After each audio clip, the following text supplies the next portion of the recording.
बिहार में मतदाता सूची के विशेष गहन पुनरीक्षण और वोट चोरी के आरोपों पर सड़क से संसद तक घमासान है।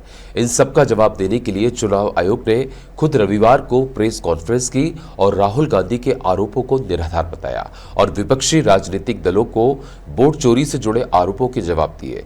मुख्य चुनाव आयुक्त ज्ञानेश कुमार ने कहा, चुनाव आयोग के कंधे पर बंदूक रखकर राजनीति की जा रही है और राहुल गांधी को हलफनामा देना होगा या देश से माफी मांगनी होगी। अब इस प्रेस कॉन्फ्रेंस के बाद तमाम नेताओं की प्रतिक्रिया सामने आई है। यदि ये सवाल खड़ा कर रहे हैं तो रायबरेली से जीते, उनकी बहन बड़े लंबे वोटों से जीती, तो वो कैसे जीते?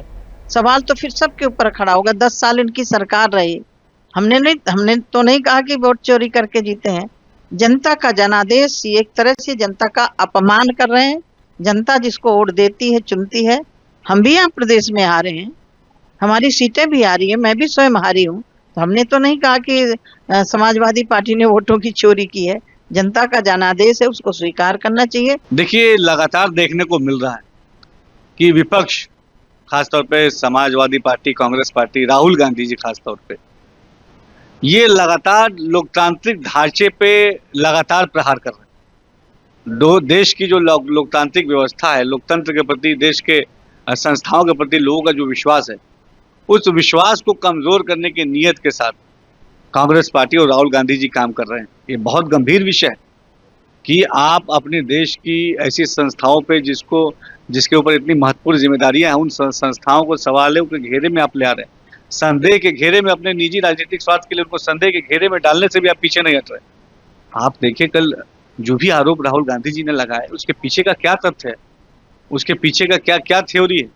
क्या केवल अपनी राजनीतिक रोटियां सेकने के लिए ये सही बात है कि देश की ऐसी संस्थाओं के ऊपर उंगलियां उठाना ताकि देश के जनता का उनके ऊपर से विश्वास उठे? ये नियत है। देश को गुमराह करना कांग्रेस का एक ऐसा हथियार है जिसके कारण वो लगते हैं कि शायद हम नरेंद्र भाई मोदी जी का कद छोटा कर सकें, पर राहुल गांधी का इतना कद नहीं है।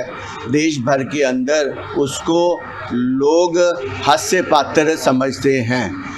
आज जिस प्रकार से उसने पूरे देश भर के अंदर एक वातावरण बनाया कि वोट काटे जा रहे हैं, वोट चोरी किए जा रहे हैं, इसका कल करारा जवाब देते हुए इलेक्शन कमीशन ने उसको जिस प्रकार से 7 दिन का नोटिस दिया है, मेरे को लगता है कि आज भी उनको सबक आ जाएगा।